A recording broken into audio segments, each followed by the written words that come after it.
தற்போதைய அண்மை செய்தி.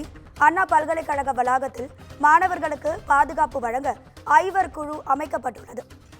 இது தொடர்பான அண்மை செய்தியை நாம் பார்த்து கொண்டிருக்கிறோம்.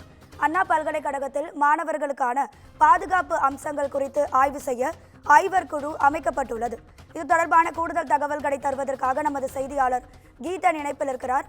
வணக்கம் கீதன், உங்க தகவல்களை சொல்லுங்க. வணக்கம். அண்ணா பல்கலைக்கழக வளாகத்தில் மாணவி ஒருவருக்கு பாலியல் வன்கொடுமை நடந்திருக்கின்றது. தொடர்பாக நபர் ஒருவரை காவல்துறையினர் கைது செய்திருக்கின்றார்கள்.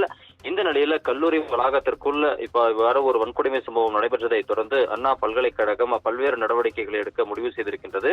அதன்படி தற்போது இந்த விவகாரத்தை தொடர்ந்து அண்ணா பல்கலைக்கழக வளாக கிண்டி பொறியியல் கல்லூரி முதல்வர் ஈஸ்வரகுமார் தலைமையில் 5 பேர் கொண்ட குழு அமைக்கப்பட்டுள்ளது. அதன்படி அந்த கல்லூரியின் உட்புகார் குழு இயக்குனர் பிரேமலதா, பாடத்திட்ட மைய இயக்குனர் பேராசிரியர் குமரேசன், மாணவர் விவகார மைய இயக்குனர் பாஸ்கரன் மற்றும் கோட்டூர்புரம் காவல் உதவி ஆய்வாளர் பாரதிராஜா ஆகியோர் இந்த குழுவில் இடம்பெற்றுள்ளனர்.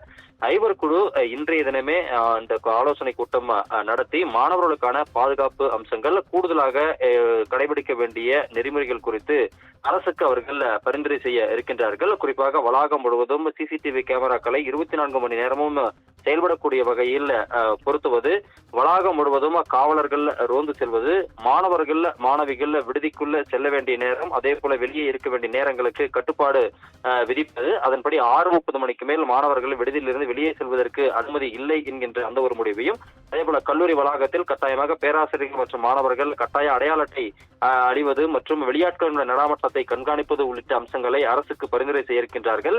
அதன் அடிப்படையில் இது தொடர்பான அரசாணை உடனடியாக உயர்கல்வித்துறையிலிருந்து வெளியாகும் என்று எதிர்பார்க்கப்படுகின்றது.